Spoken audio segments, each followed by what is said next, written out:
Nope. No, I don't like that at all. Nope.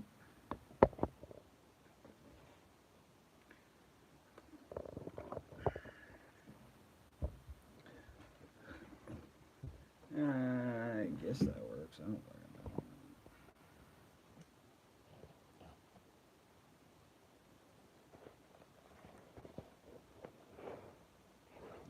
Orientation is locked.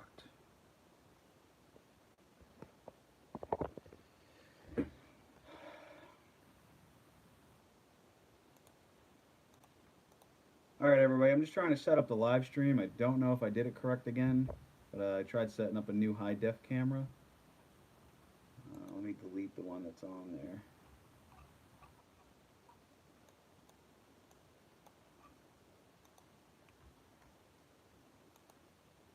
Okay, it looks like I am live now.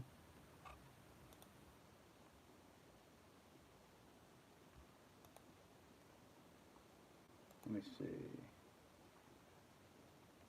Okay. All right. Now I can see everybody.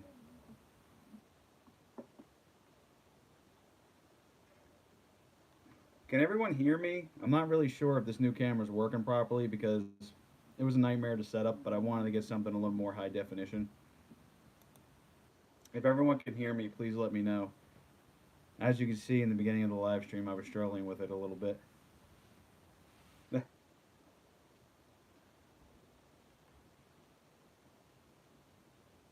All right, cool.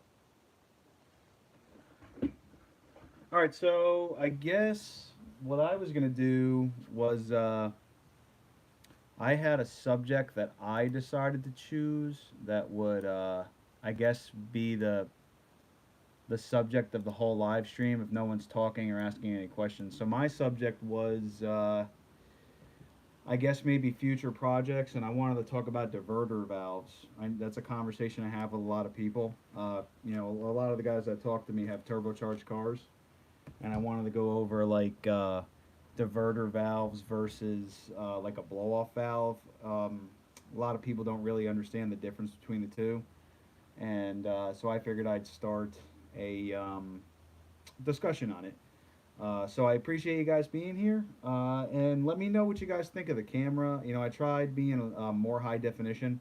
I actually have a 4K live stream camera that I could use in the future, but I'm not really sure if I have the bandwidth for 4K. Like I'm a little worried that if I'm using the 4K camera, that maybe the internet might come in so slow that I'm choppy for you guys. Like, how do I look right now? Does everything look smooth to you? I'm hoping. For me, everything looks smooth, but I'm hoping you guys are seeing smooth.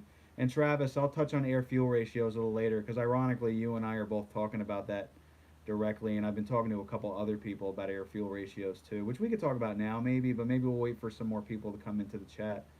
I know a couple more people were going to come at around 5, so I said it was at 5, so I would expect them to show up in the next few minutes or so. Um, Hi D Williams, how's it going? I appreciate you being here. By the way, D, if you have any questions, feel free to ask anything. I don't care what you guys want to know. I have no problem answering questions. For me, I don't know my live chat on the computer. I don't know if it's loading. Oh yeah, okay, it is. You guys are loading up good. But yeah, any question. I don't care what it is. Just ask the question. If I don't want to answer it, I'll just tell you, hey, you know what? I'm not going to answer. But if I'm willing to answer, I'll just give you the answer. You know what? Let's start off by talking about air fuel ratios. D, I don't know what kind of car you drive. I would assume it's possibly a Jetta or a Chevy Cruze, but really, air fuel ratio ranges are typically within the same range anyway. Gonna steal the group. Yeah, you. If anybody's ever gonna get that group, Travis, it's probably gonna be you, which is funny. Uh, where was I? So 2011. Okay, so your 2011 Cruise, you're pretty much going to deal with somewhat the same thing we're going to deal with like a 2016 Up Cruise. Um, oh, by the way, Travis, maybe in the future, someday there could potentially be a giveaway for that guy. Uh, Maybe I'll make it so you can win. Just kidding. But all right. So D. So basically, when it comes to cruises, basically any car, whenever I've built any car, The air fuel ratio that I've ever gone after at wide open throttle would always be like an 11.5 to 1. And I'm not even sure I could even get any more of those. I had a friend who worked at a comic book store, and he got that, and he lived in a little apartment and didn't know what to do with it. So he just showed up at my house one day. He's like, "This is yours now." I didn't say no because it's so cool. Luckily, I mean, I kind of wish I had more of them, but it's been traveling around with me for years, and I don't have the heart to get rid of it. It's so cool.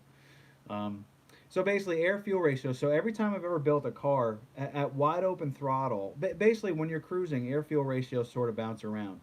The computer reads the air fuel ratio, and based on the fuel ratio, it knows to add fuel or take away fuel, and it has a timing table for just cruising.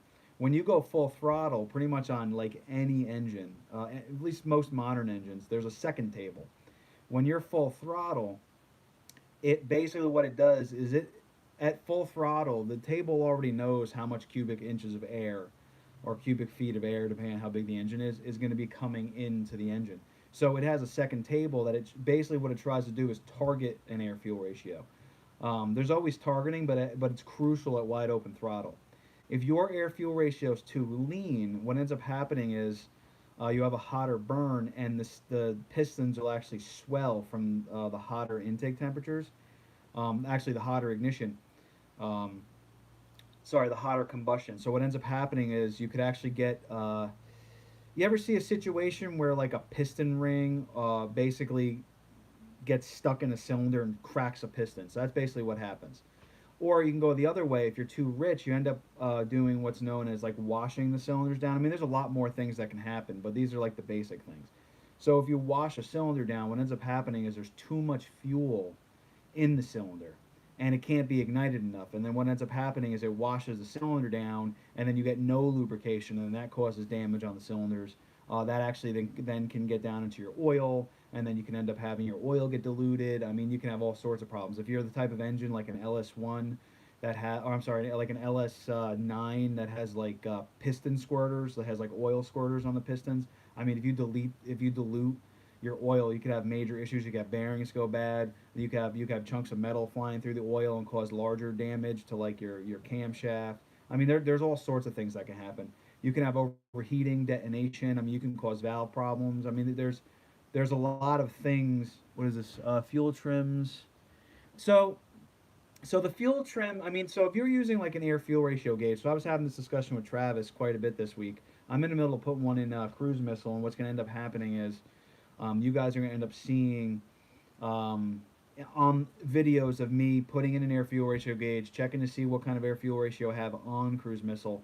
Then you're going to see basically if there's a problem. I haven't quite figured out if there is or is not a problem yet because I haven't gotten the tune file back to where I could drive the car on the road every day to really test and diagnose. But basically, when you're cruising around town, you're going to see your air fuel ratios bounce. They're going to move around. So basically, they're going to move around every time a cylinder fires under like a low load. You're going to always see your air fuel ratio change. They're just going to slowly fire, and then you're going to basically lightly load the car, and you're always going to see that change. And it should be around.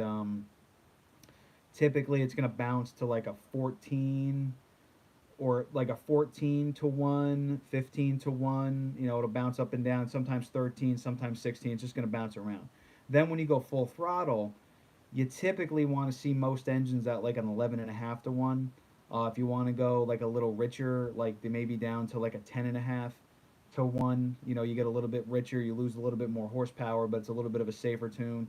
And then you don't want to be super lean on most cars. But what I'm trying to figure out is like when you're hitting like a 12 to 1, from what I hear, supposedly like the second generation direct injection engines should be a little bit leaner. I'm not quite sure if that's true or not. But really, what I always aim for is like an 11.5 to 1, an 11 to 1, somewhere in that range, or sorry, 11.5 to 1, or like a 10.9 to 1 is really where I like to stay. So that's what I would aim for. So if you're if you have a good relationship with your tuner, hopefully your tuner's good enough to know that. And then if you have a good relationship with your tuner and you say, look, I've been checking my air fuel ratios and I'm seeing it like a 9 to 1 or like a 10 flat to 1, just find out, hey, is this where it should be? If he says that's where it should be, great. If you feel like they're sort of BSing you a little bit, maybe the gauge you're using could be wrong, and maybe what they're seeing is a different ratio. I know I've ran into a situation in the past where I've had my air fuel ratio gauge save an engine, but on another car, a different air fuel ratio gauge was off by like one entire um, ratio. So like it was reading like a 12.1, but the car was actually like an 11 and a half to 1 or like an 11 to 1, something like that. And then basically they just said it's the gauge. So okay, it is what it is. But in another situation where like I had a 2004 Z06 and I picked the car up after getting tuned from a reputable company, and it is not East Coast Supercharging because I know there's a lot of East Coast Supercharging footage on my channel. It was a completely different shop before I met them. When I picked the car up, at idle it had a 10 to 1 air fuel ratio, and that was way too rich for idle, and you could smell the catalytic converters burning. And thank God I had the gauge in the car, because the tuner tried lying to me, telling me that I didn't know what I was talking about. And I'm like, look, I may not know how an algorithm and an ECM works, but when I read this gauge, it's wrong. It's rich. Fix it. And I did not leave that shop until it was fixed. So that's why I like having those gauges. They really did save me. Sorry, I just want to see if I can shut off. It's weird because I'm talking to you guys, but I could see myself right in my own face, and it drives me nuts. I know you guys want to see it, but I don't. Okay, so that's, I mean, again, I hope I explained that correctly. Anyone who doesn't understand what I just explained, just ask me to elaborate on the part you don't understand. But I'm trying to basically dumb down all of that tuning to like really simple ways to understand how this stuff should work. So that's why I explain it that way. So another conversation I have with a lot of people is like diverter valves. Like when I started the channel, I talked to a lot of people about building a cruise, and the second generation cruise basically, my scanner does it in percent. Travis, what are you talking about percents? Are you talking about your air fuel ratio so as a percentage? What's up, Eric? How's it going? So so when you say percentage, are you seeing like let's say you're full throttle, what kind of a percentage are you seeing? Like what would it say basically? I'm just curious. Sorry if there's a long pause from me talking because I have to wait for the chat to register what he's asking me. I use the torque app. I heard the torque app is pretty good. Oh, so it goes 12 negative 12 to 14. I don't have the ability to research what that how they're doing it. It might be calculating like an average of, because you have two sensors on the car plus a mass airflow sensor. So you have three different sensors that sort of work together plus a catalytic converter in play. So maybe the computer just wants to see a percentage, and based on that percentage it knows fuel trims are okay. If you're using like an air fuel ratio gauge, it'll actually show you the, well, no, you know what, maybe that dash 12, right? So when you're full throttle, does it show anywhere from dash 12 to positive 14 basically? When you switched to the black spring on the wastegate, did you keep it at the 4.0 percentage? Okay, well I'm gonna answer Craig's question, Travis, and then I'll cut back to you real quick. When I switched to the black spring on the wastegate, did I still keep it at the 4 3/8? The problem with the black spring, when you get to the black spring, what you should do is add a little bit more preload. So basically, I'm going to do this backwards. So for you guys, you have the black diaphragm, and you have the rod that comes over to the turbo. When you add the black spring, you're making that spring a little stronger. So what you want to do is add a little bit more preload. So once you do the black spring, add a half turn, even one full turn. What's up, Barex? Um, when you add that half turn or full turn, you're adding just a tiny bit more preload. You don't want to use a lot. And then what you want to do is data log. Once you data log, send that over to your tuner. Make sure the air fuel ratios look correct. And then what you also want to do is drive the car and see if you get any. At that point, you want to be looking for like overboost codes. If you're getting overboost codes, it could simply be the tune. A lot of times it is the tune, or maybe you just have to back off one half turn, and that might be all it needs. And just remember, when you switch to the black spring, you know, a lot of people buy these cars for gas mileage in the beginning, right? But then we go start doing performance enhancements to it. We changed wastegates, and then we mess with turbos. We add intercoolers. We change the cold air intake. We get a tune, and but we still kind of drive it looking for gas mileage. And the thing is all these parts that you add to the car are designed to be used in higher RPMs. So if you switch to the black spring, drive the car like a performance car a little bit more. Try to keep it one gear less. Just it doesn't like to be babied. You know, once you start doing this stuff, drive the car like it's an athlete car, you know, like a sports car. Try and do that, and you'll probably avoid any major more issues than you would get if you weren't. But typically that's what I would do with the preload. And sorry if I'm talking too much. Um, I'm glad to see you on the video. I appreciate that. Okay, so Travis, when it says 0% at full throttle. So what it might actually be showing you is timing.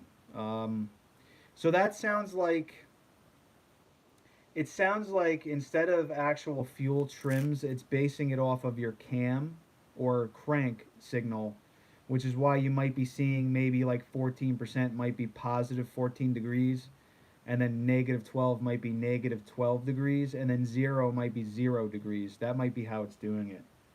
Um, Possibly. Yeah, what's up, Saint?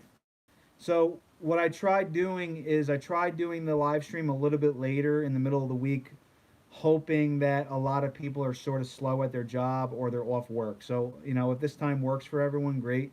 I want to do it late enough in the day to where everyone's out of work, but I still have light because I don't want to do a live stream without having good lighting and good audio. I try to give everybody as much quality as possible.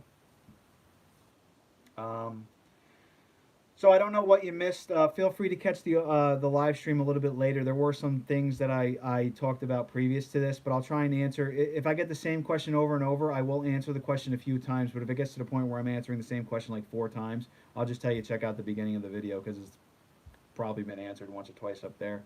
Uh, so Travis, I think again that's probably timing, and maybe when you play around with your scanner, just let me know. I know I talk to you every once in a while on. Well, actually, I talk to you every day to be honest with you. Uh, you were a subscriber that pretty much I talk to more than actually I talk to a lot of you guys more than I talk to people I grew up with. So I really appreciate the support everyone gives me. This is the reason I started doing live streaming because a lot of the people that are here and are gonna be here are people that I talk to every day. And I do this for you. I personally was afraid to do live streams because I wasn't sure if I could um, talk long enough to be interesting. But honestly, you guys are good enough asking me questions that you give me something to talk about, and then I just don't shut up. So yell at me if I'm talking too much.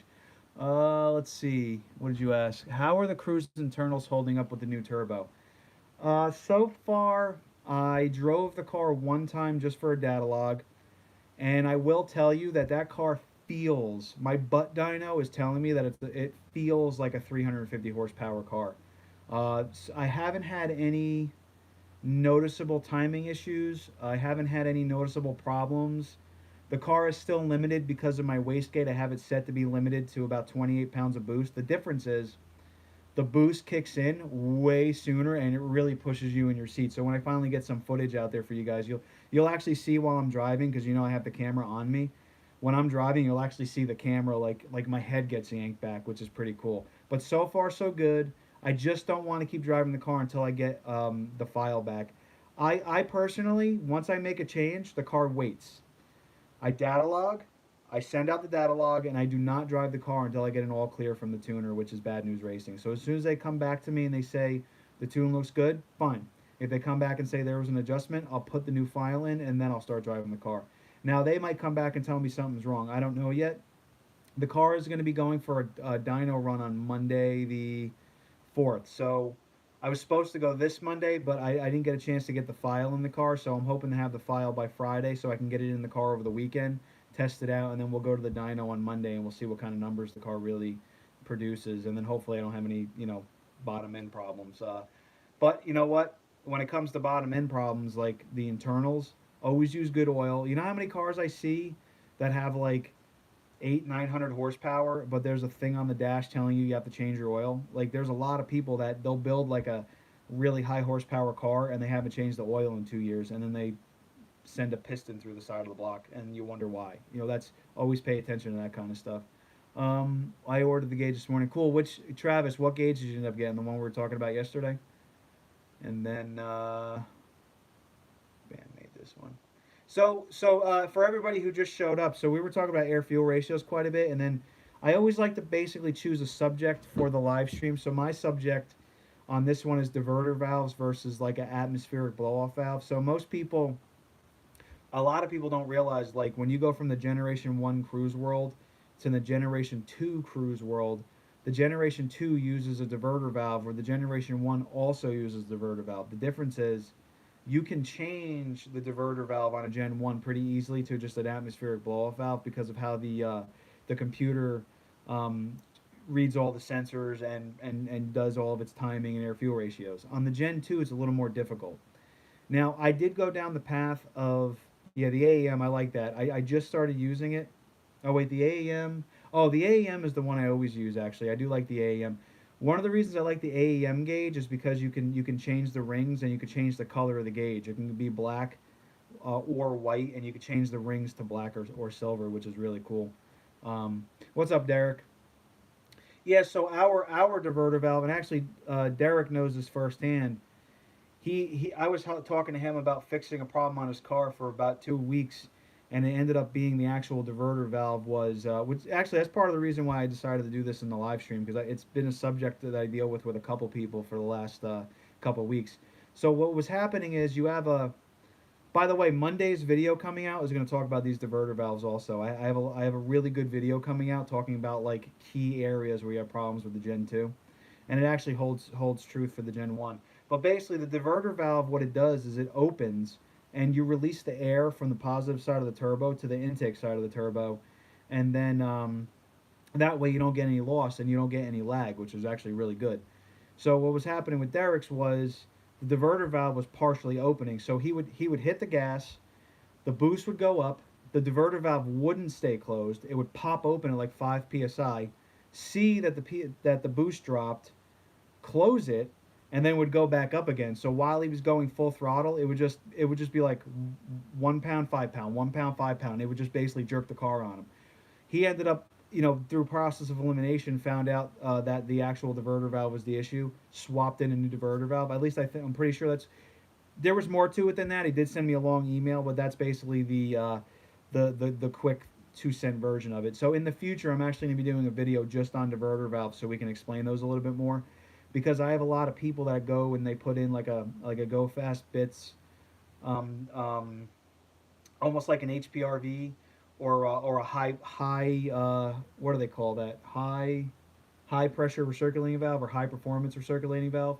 So the Go Fast Bits makes one, and then Bad News Racing makes one.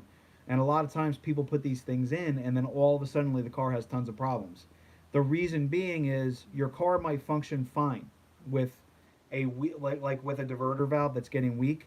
You go throw an HPRV in, and now you have a weak diverter valve, and that diverter valve can't open the HPRV. Now in Derek's situation, it was just he caught it before he was doing that, and I'm glad he did, because now when he wants to upgrade to an HPRV, he can do that without a problem. But a lot of other people, they don't know they have a problem until they put it in. So the car does all sorts of weird things. Let's see, the BNR HPRV has done me well. Me too. I like my HPRV. What I am noticing though, a lot of other people, when they put the HPRV in, they'll ask me if why, like in my YouTube videos, you always hear the engine rev and then one squirt, that's it. A lot of other people hear doo-doo-doo-doo-doo. I know you're probably going to make fun of me for doing that. Basically, it could be that the diverter valve is not opening fast enough, and what's happening is the turbo is actually chopping up the air, which is why you end up hearing that noise. It could just be that your factory diverter valve is just getting weak, and that's why it does that. Bad News Racing worth the money. Yes. They are. I've used a lot of tuners over the years. Bad News Racing, what I want to say is they're a smaller operation, so it does take a little bit longer for them to get back to people. So, but all tuners are like that. A lot of tuners are really just a few people who work together to get these cars done. So every tuner is going to be slow to respond because they have so many people they have to get to. But when they do get back to you with a tune, it really what Bad News Racing really unlocks your car to be a new car. So I do like and I do believe in what they do. You know, I'm not going to name other companies, but I have used a lot of other companies on a lot of cars, and I will say Bad News Racing is definitely when the work is done and the car runs great, they unlock great potential on the car. So I do feel it's worth the money. And the other thing I like about it is theirs is the only tune that comes with like a little scanner. I think I actually have it here. Hell yeah! Ironically, I have it right here because I just put a file on my computer. So this actually is what puts the file onto the car. It also is a good diagnostics tool. Even though the tune is like $600, you're also getting this. So look at it like you're paying $300 for a new tool and $300 for a tune, because you can data log, you can clear codes, you can do live data, you can actually store like 15 tunes on this thing. Like it's actually pretty good for the money if you really do the research. I know there's other tuners that are a little cheaper, but the reason I went with Bad News Racing is when I first got the tune, it was really when I started my YouTube channel. I just got the tune for the car, and I was just trying to see what I could do with the car. Then I realized that they do not unlimited tunes, but they will give you multiple tunes for your money. And I knew I was going to do a bigger turbo and upgrades, and I did like that I was able to get the the diagnostic tool and be able to do future tunes for the one payment that I'm giving them, which I thought was really nice. So, and again, it's not like they sponsor me or anything. It's my honest to goodness truth feeling the how I feel about them. So I'm sorry, I had a couple guys ask some questions. So let me just read what we have. The BNR, no, let's see, caused a bunch of other systems to give false readings, so it would cause the wastegate to open and close. Right, right. So basically, the HPRV was releasing. The car was looking for probably 10 pounds of boost, but because the diverter valve wasn't holding, the car was hiccuping. It just didn't know what to do, so that's why you were having those problems. And that's why I'm doing a video specifically just on the HPRV. Let's see. Yeah, I use Trifecta Basic Tune on my Beal knee. Sorry, hopefully I said that right. I use Trifecta's tune on my Cruise. I am hesitant to go onto BNR rather than Trifecta since I'll have to repay. I've always hear good thing. Well, uh, I used I used Trifecta on my Gen 1 Cruise. I used BNR on my Gen 2 Cruise. On my I haven't tried them both on the same car. So I can't compare the two, but I will say again, like I was having a problem with overboosting back when I started modifying the car, and it was very nice that when I would get a code for overboost, when you get a code for overboost, it limits the horsepower and you can't go over 5 pounds of boost. So driving gets very difficult, especially when on the highway. With the Bad News Racing scanner, or diagnostics tool, whatever you want to call it, I was able just to plug it in while driving, delete the code, and go right back to driving. So that I did like that. That to me is worth just as much as the tune, and it's very easy to use. You know, it's very simple to use. I wish it was touchscreen, but other than that, I thought that's just what I like about it. Let's see. I didn't know about those BNR scanners. Yeah, a lot of people don't know about the scanners. They just basically, they're basically comparing tunes, so they're looking at the total cost, and um, they're not really comparing what you're getting for the money. Oh, Andrew, I appreciate the donation. Thank you very much. Uh, I I don't know how to say thank you to guys enough, but honestly, the live stream is one of my thank yous, and the giving discounts on my website, that's another thank you. You guys supporting me, anyone who's a member supporting me, I try to give back as much as you guys give me, and DK is I don't know if you care if I say your name, but I appreciate that. Thank you. But yeah, but going back to the BNR scanner, like a lot of people don't realize that they just basically look at the cost of everything, but they don't realize what you're getting for the money, and that's my 2 cents, and that's really whenever someone asks that question online, I don't ever say one's good or bad. I just say this is what you get, and this is why I chose them. Let's see. Saint Jonah, what made you decide to go with a turbo bay instead of BNR? Nothing against BNR in any way, obviously, because I have a lot of the BNR parts on my car.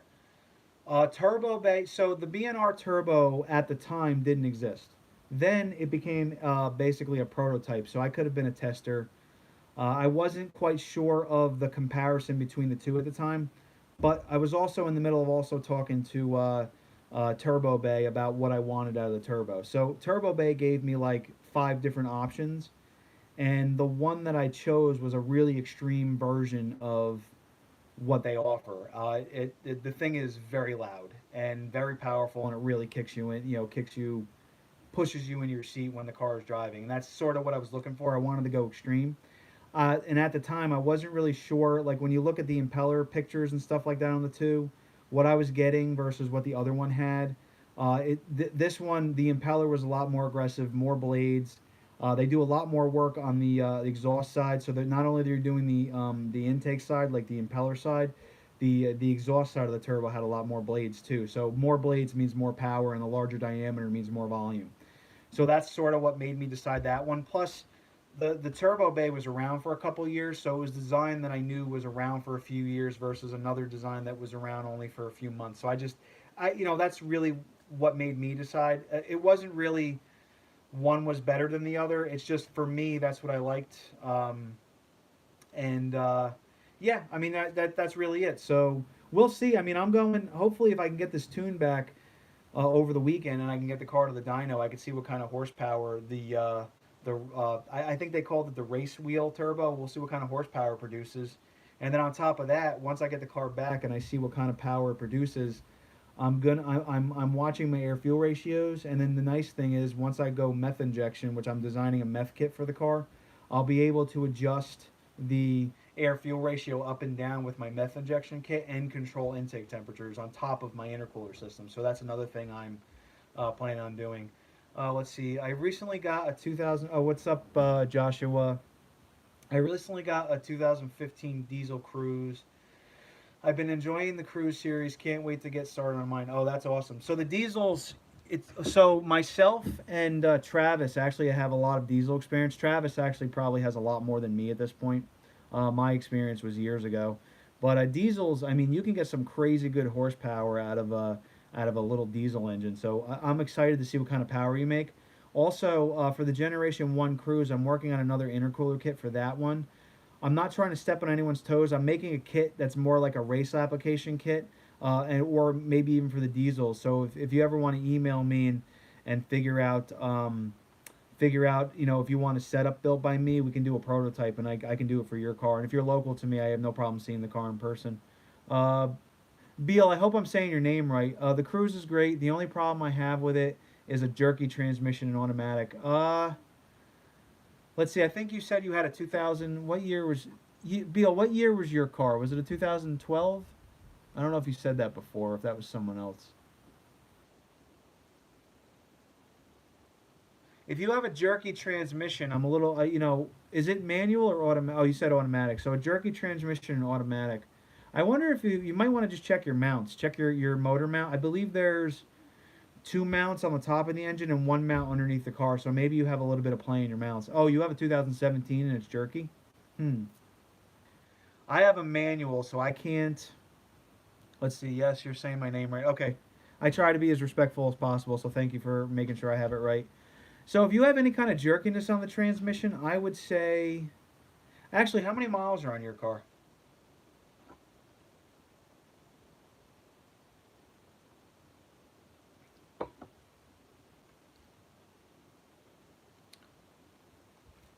It seems like there's a little bit of a delay, so I'll keep talking about diverter valve. So I also wanted to talk about a diverter valve versus a blow off valve. So a lot of people who get a Cruise, they're always hunting for the blow off valve. They want the blow off valve. So I was going to do the same thing.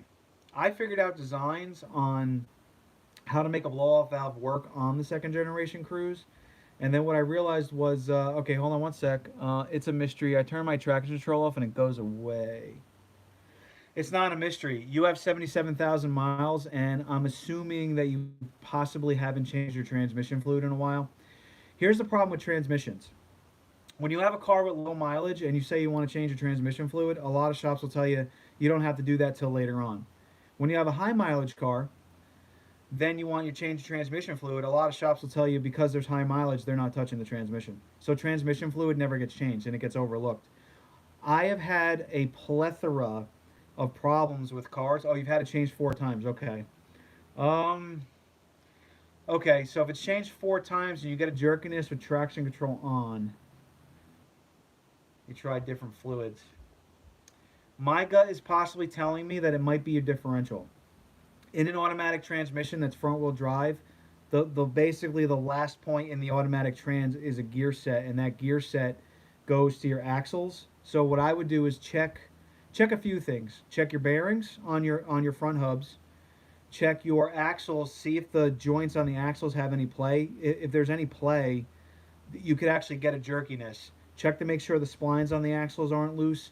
And then also, if you're under the car, grab both axles and see if there's any play through the differential. That could be where your problem is. If you change your fluid 4 times, that could be where it is. I was hoping you can get lucky and just change the fluid and fix it because I've had a lot of problems cleared up by just a fluid change, but luckily you're at least doing it. But you could check those items, and then what I would also check would be the the bushings. So basically, you have rubber bushings for the transmission and two on the engine. Check all those bushings, see if you have any play on those too. Uh, Start there, and feel free to email me if you need any help, or on the next live stream, or any video I post. Just message on there, and I'll message back too with your findings. I changed the passenger side axle, not the driver's side. Yeah, so if you change an axle, you might have a problem on the other side. Yeah, yeah. I first thing I always do with an automatic when I have any problems is change the fluid. In fact, most times when I buy a used vehicle, the first thing I change is all the fluids just to make sure they're out of there because the person previously probably never changed the fluid. It gets overlooked so much, and a lot of times when I buy a used car, the sticker's taken off the window probably because the oil wasn't even changed either. Um, okay, so real quick, what I want to do is let me finish explaining the blow off valve because I want to do that. Then I'll go back to questions again. So the blow off valve. So the reason why the Gen 2 does not have a blow off valve from the factory is A, it might have something to do with emissions, but B, whenever you have a blow off valve, it's called atmospheric blow off valve. So basically, what happens is you hit the gas. Let's say you have 30 psi in your intake system. When you let go of the gas, your blow off valve opens and it releases that 30 pounds of pressure into the atmosphere. Right. Here's what does happen after that. The valve closes, you hit the gas again, and now your turbo needs to build up that pressure again. That pressure build causes a lag. A lot of OEM manufacturers don't use blow-off valves. They use diverter valves because that the lag that you would feel, a lot of people might think something's wrong with the car. So what they're trying to do is two things. One, they're trying to avoid a lot of cars coming to the shop under warranty for literally no reason at all. And two is it actually helps with throttle response. So using a diverter valve, what basically is happening is when the diverter valve opens, that same 30 psi does get released from the turbo's impeller side. I'm sorry, it does get released from the turbo's charge side, and then released back into the impeller side of the turbo. So that drop happens from basically the charge side of the turbo to the intake side of the turbo. And what now is happening is the air is still there, it's just non-pressurized and shoots right back into the turbo, so we immediately have all that air back right away. There's no rebuild of pressure because it wasn't released into the air. So that's why I like diverter valves. And I was originally going to do an atmospheric blow-off valve just because it would be cool. I could maybe get clicks on the channel because other people want to do it and I have the only one that has it. But you know what? If I wanted to do that, I could just take a pipe with a blow-off valve and just take a bunch of pictures with it on the car, make a video with it on the car, and then I can get the same amount of clicks. But then in both situations, it's pointless, and I don't want to build a channel based on fake clicks. I'd rather build a channel over a car that performs perfectly, makes good power, and you're doing the same thing to your car with the same items I use in my car, which is why I chose not to do that. Could I still do it? Yeah. It's pointless unless I feel like making a dumb video. And when I say dumb, just for fun is what I'm saying, not that that is dumb. Okay, so let's see. Beal, you had said, I'll give it a shot this summer. It's still a bit cold. Yeah, you got that right. Thank you for answering my question. I really appreciate your expertise and guidance. I try to help as much as I can. Oh, geez.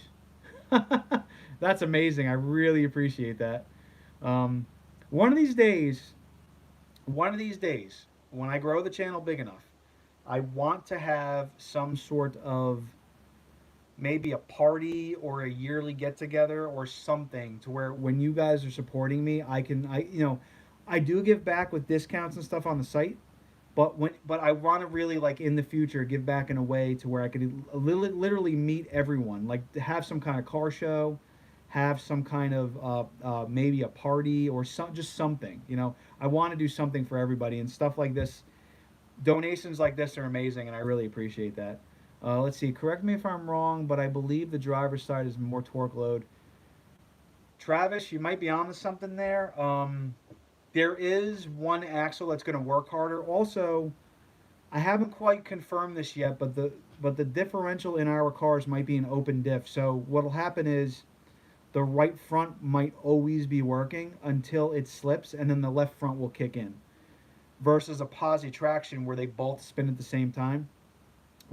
So maybe that's why that axle, or maybe it's the left front. So maybe you change the right front axle, and actually the left front's the dominant one. Who I don't know. So we'll figure it out. Like I said, I haven't finished diagnosing or finishing my research on that yet because I'm not at that point on my own build. When I get to that point, you guys will definitely see videos. So I have videos planned for probably easily another 2 years on this car and on stuff for you guys. So even if I'm going off and working on my Miata, there's always going to be Chevy Cruze videos coming to the channel, especially since I really enjoy building it and I love the community. You went through two. So Travis, just so everyone knows, your car is probably over 300 horsepower. You're running. You have a wastegate actuator. You have my intercooler. You're getting a charge pipe upgrade. You have the turbo bay, the smaller big wheel turbo, which is way larger than factory. So you're running a lot more boost. So yeah, and you do towing, and you your car is awesome because you use your car like you literally pull trailers and drag race. Your car goes through a lot, and I can see why you're going through axles. So I just want to let everybody know that if there's anyone that's testing cruise parts, Travis is the guy. He pretty much knows what's going to break. So the other thing I guess I could talk about, I mean, I've been on camera for over 40 minutes. If you guys want me to keep talking, I gladly will. I was curious to see, so I have a couple cars kicking around my property. I did have more cars. So over the years, I'm almost 40, so I've collected cars. I've been driving since I was 17. So over the years, I would get a car cheap, fix it up, hang on to it, get a car cheap, fix it up, hang on to it. I might sell one or two. So when I started the channel, I had, I don't know, 9 or 10 cars on the property. Half of them were cars that needed work, the other half were nice cars. Since then, since I started the channel, I really wanted to make the channel succeed. So because I wasn't making any money on YouTube, I decided to sell off some things. So I sold off my I had a Shelby Mustang, which you may have seen on the channel. I had my Silverado, which you may or may not have seen on the channel. I had a Polaris. So I ended up selling all that stuff just so I could pay my mortgage. What's left now is I have the Cruze. I have that Corvette that I've been working on. So the reason why there's no Corvette content on the channel is Corvette people, like Corvette fans, really don't care about YouTube videos. I get my lowest amount of views on like Corvette content, and I guess because the car's green and Corvette owners really don't like green. Most Corvette owners like a Corvette that's basically stock, or a drag racing car, and I don't do that. So I have that car, which is sort of slowly getting worked on, and then I have the Cobra, which is something I'm going to be working on. Would you guys rather me? So the cars that I do have is the Cobra, the Corvette, the Cruze. I have the Miata still kicking around. Would you rather see a Miata with a supercharger build and with me designing parts for the Miata and also the Cruze? Or would you rather me take the Cobra to the next level? So if anybody who doesn't know, my Cobra is a $15,000 Cobra. So I was able to budget to build that car. Travis, you're telling me I'm the man? You're the man. Are you kidding me right now? I'm going to have to start sending pizzas to everybody's house or work for lunch. Jeez, thank you. I appreciate that. So would you guys rather see me take the Cobra body off and show you how I built everything and so you can build your own $15,000 Cobra? Or would you rather see me take the Cobra to the next level?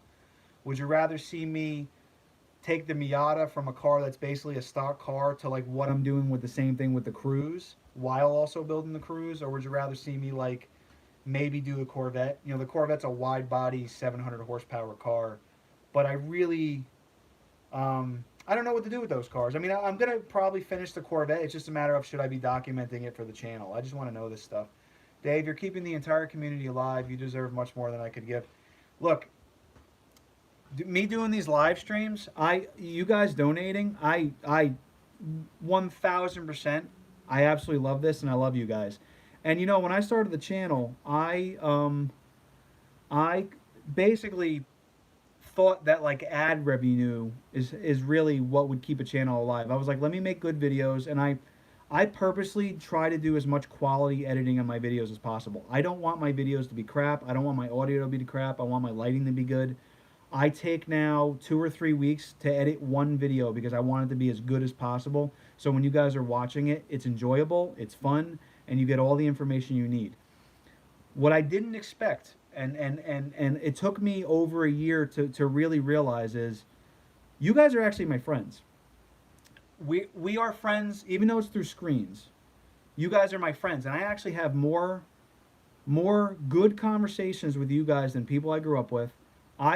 In fact, talking to a lot of you guys is like therapy because a lot of the times, like you guys know that my dad killed himself on basically Christmas Eve. Because of me putting that video out, I talked to a lot of people who were struggling.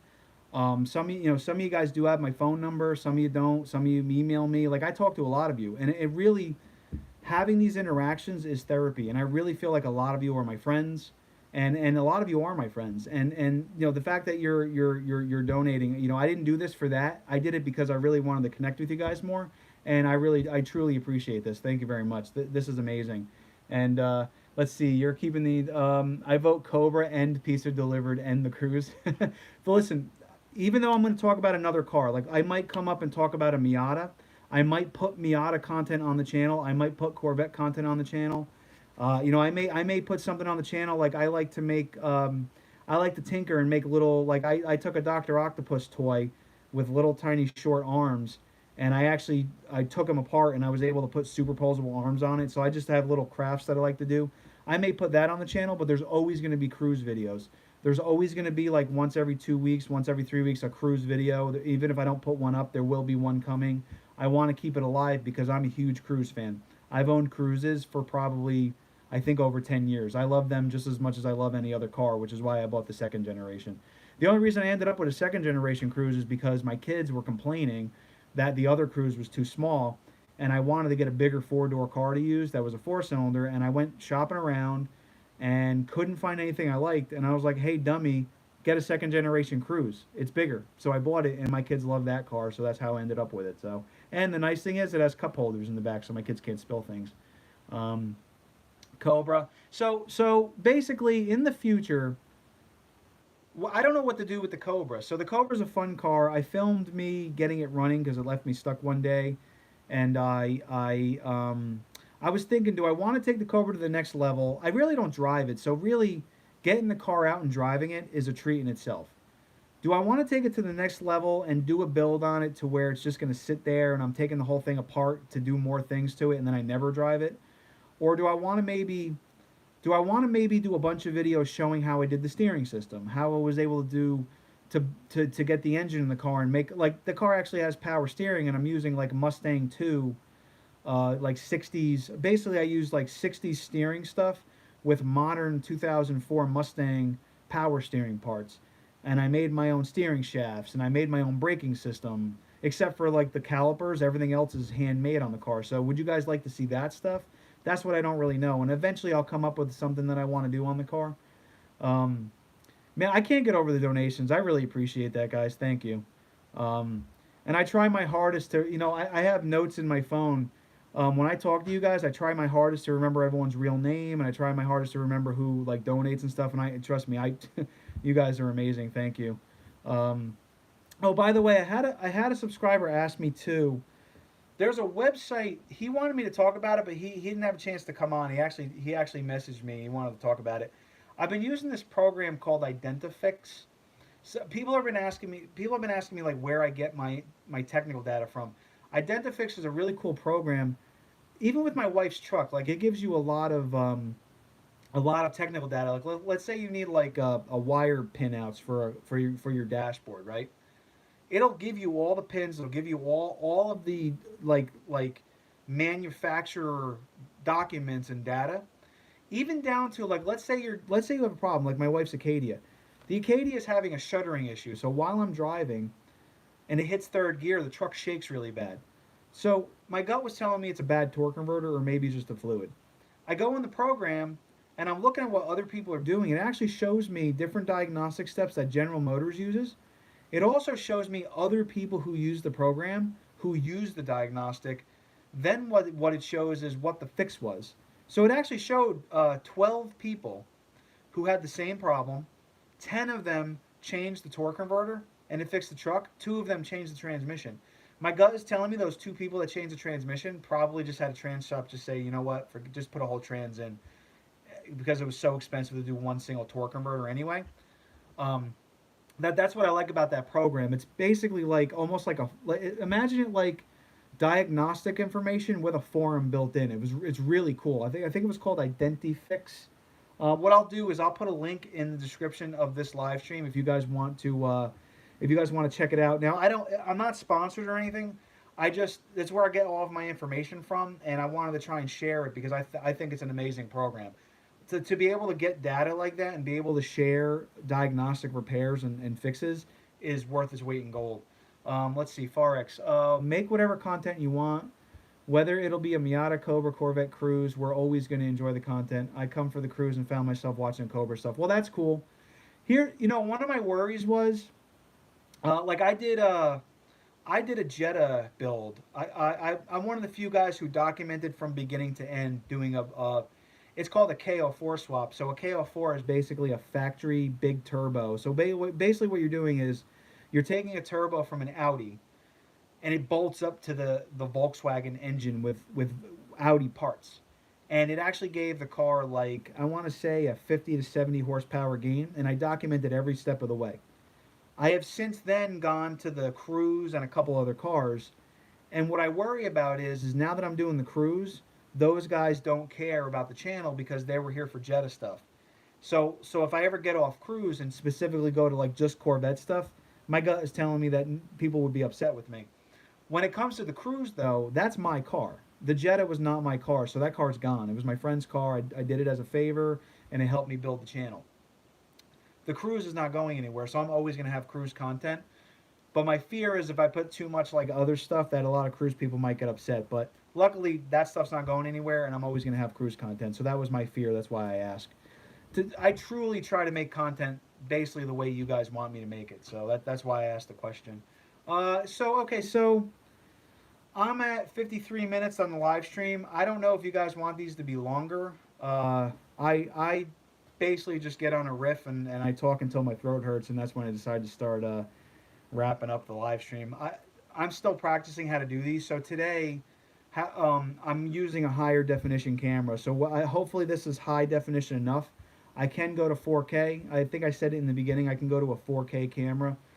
I'm just concerned that maybe on 4K that the video processing might be so slow that I'll come in choppy for you guys. That's why I haven't tried to do it yet. I might do a quick like 10-minute 4K test run on another day just to see. But today I just wanted to see how this higher definition camera looked. An interesting project with the Cruze. I'm working on getting the POC together to get a root access to the head unit. You know what? Synthetic Remedy has talked to me several times about upgrading his radio. He cannot stand the Generation 2 MyLink. He wants the Generation 3 MyLink. So the Generation 2 MyLink goes from 2016 to like 2018 or 9. I think it's 2018. Then in the end of 2018 into 2019, they upgraded to a different version. If you could figure out a way to do that, email me. I will get you in touch with him because almost every week I talk to him, he's going crazy trying to find someone that can do that. So Farex, if you figure it out, let me know because I'll let everyone know that you're able to figure it out. By the way, also I have if you message me directly, I'll give you a link to. I have a couple groups where you can find me too on Facebook, and I have some Instagram too. Mr. Fopiano, how are you doing? I just caught this. I've been around at. So actually, what? Let me know what time it is by you, Mr. Fopiano. I keep saying Mr. Fopiano. Sorry if that's insulting in any way, but so let me know if I know you're my age too, so it sounds weird when I say Mr. Fopiano.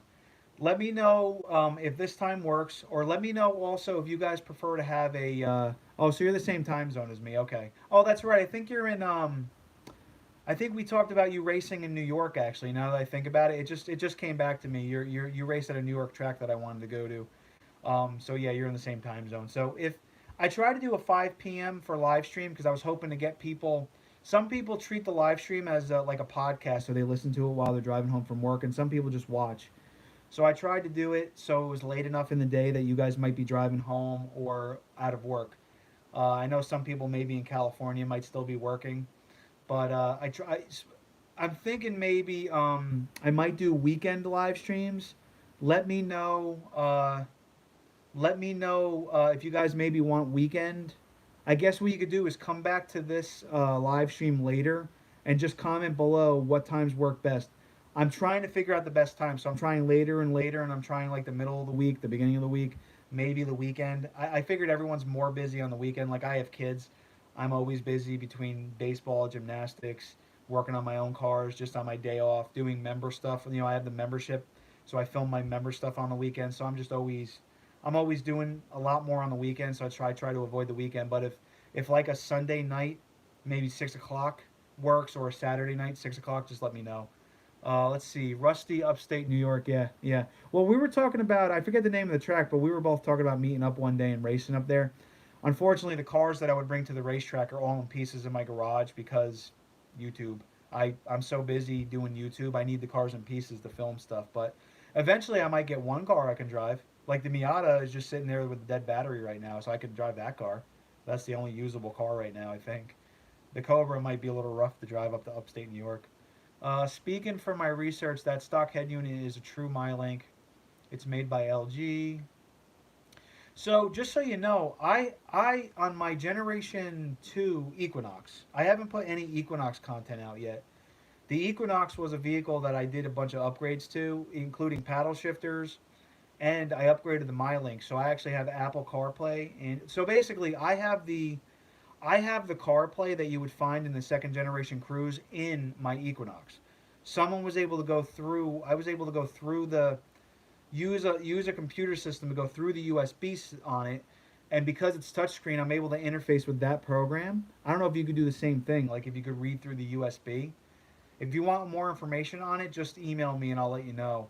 But I do have an upgrade on that. And by the way, the Equinox was another project vehicle. I figured out how to put a supercharger on it, so that was another thing I was thinking of doing too.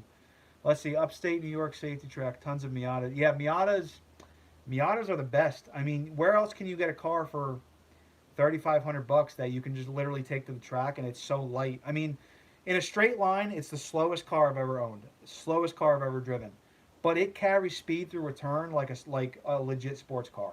That's why I'm giving it more horsepower. So I do have my Miata. I do have basically a 450 horsepower LS1 and a 6-speed manual sitting in the shop.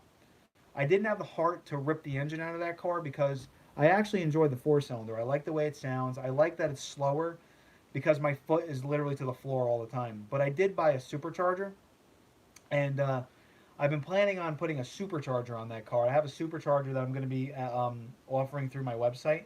That's going to be the build on that car, and I just don't have the heart to do the V8. I want to stick with the lightweight. I want to stick with the supercharger. I want to give the car like 250 horsepower and keep it light. I think the car is perfect almost the way it is. Where can you find my email? My email is simple.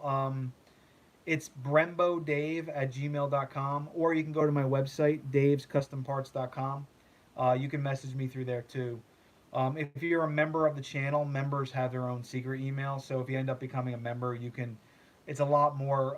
Like Travis is a member of the channel, so that's why he talks to me almost every day. So a bunch of you guys are members. So some of you guys literally talk to me every day, and some of you just have to use the email because I talk to a lot of people. So what I try and do If it comes from YouTube, I have one email, so I know that came from YouTube. If you're a member, I have another email, so I know it came from the members. And if you email me through the website, I have a different email, so I know it came from the website. So I try to separate so I don't get confused because I'm a one-man operation. So between doing breaks, like designing breaks, between designing intercoolers, parts for the cruise, filming, YouTube editing, I just need to separate stuff so I know who is who, so I can remember, everyone and every conversation I have. St. Jonah, has anyone tried to do a 10-inch Android radio for the Gen 2?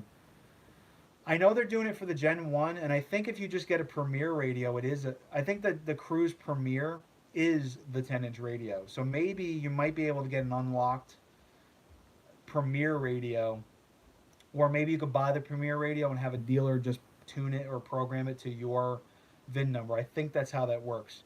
I know years ago when I worked for Chevy, all you had to do was basically put a program into it, like into the radio, and then you can install it because it has the matching VIN number. That might be all you need to do. Let's see, Fopiano. I think I got everybody. All right, guys. So we're at a little over an hour. I think an hour is good on a live stream. Uh, I think I answered everyone's questions. I don't want to leave until I answered everyone's questions. The last question was the Gen 2 10-inch Android radio. So, yeah. So I'm gonna say goodbye. I think this one's long enough. Donations, guys. I honestly I didn't do this for the donations, but to be honest with you, YouTube really doesn't pay anything. So donations go a very long way. You guys that are members on the channel who actually pay the membership to be part of the channel, that's amazing. It's, to be honest with you, YouTube knows that that's kind of the way channels go. And merchandise, like I haven't done merchandise. Unfortunately, I did find I designed merchandise that I like, but it costs so much to have a shirt made that I would have to sell a T-shirt for like $40. This is why I haven't done merchandise yet.